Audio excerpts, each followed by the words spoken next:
ताबूत बनाने वाले की रहस्यमयी कहानी। रात का समय था। गांव की गलियों में सन्नाटा फैला हुआ था।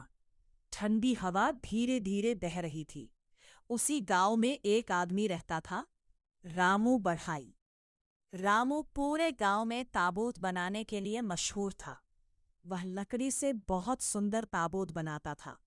गांव वाले कहते थे कि उसके हाथों में जादू है। रामू हमेशा हरे रंग का कुर्ता, सफेद धोती और पीली पगड़ी पहनता था। रात में वह हाथ में लालटेन लेकर चलता था। उसका चेहरा शांत था, लेकिन उसकी आंखों में हमेशा कोई रहस्य छुपा रहता था। गांव के बाहर एक पुरानी लकड़ी की दुकान थी। वही रामू दिन रात काम करता था। दुकान के अंदर लकड़ी की खुशबू और औजारों की आवाज गूंजती रहती थी। एक रात तेज बारिश शुरू हुई। बिजली चमक रही थी।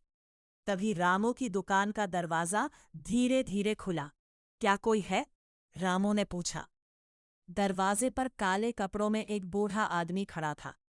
उसके चेहरे पर डरावनी मुस्कान थी। उसने धीमी आवाज में कहा, मुझे एक ताबूत चाहिए, लेकिन सुबह होने से पहले। रामू ने पूछा, किसके लिए? बूढ़ा आदमी बोला, जिसका नाम इस पर लिखा जाएगा, उसकी मौत तय हो जाएगी। यह सुनकर रामू डर गया, लेकिन बूढ़े आदमी ने सोने के सिक्कों की थैली उसके सामने रख दी। रामू लालच में आ गया और ताबूत बनाना शुरू कर दिया। पूरी रात हथौड़े की आवाज गूंजती रही। बारिश और तेज हो गई। जैसे जैसे ताबूत तैयार हो रहा था, दुकान के अंदर अजीब आवाजें आने लगी। कभी कोई फुसफुसाता, कभी कोई हंसता। रामू डरने लगा, लेकिन उसने काम नहीं रोका। आधी रात के बाद ताबूत तैयार हो गया। बूढ़ा आदमी धीरे धीरे आगे बढ़ा और ताबूत पर एक नाम लिख दिया। रामू ने जैसे ही वो नाम देखा, उसके हाथ कांपने लगे। उस ताबूत पर लिखा था, रामू बढ़ई। रामू डर के मारे पीछे हट गया। ये क्या मजाक है? उसने चिल्लाकर कहा। लेकिन बूढ़ा आदमी जोर जोर से हंसने लगा। अचानक बिजली चमकी और वह आदमी गायब हो गया। अब दुकान के अंदर सिर्फ रामू था और उसका खुद का ताबूत। डर के कारण रामू दुकान से भागा।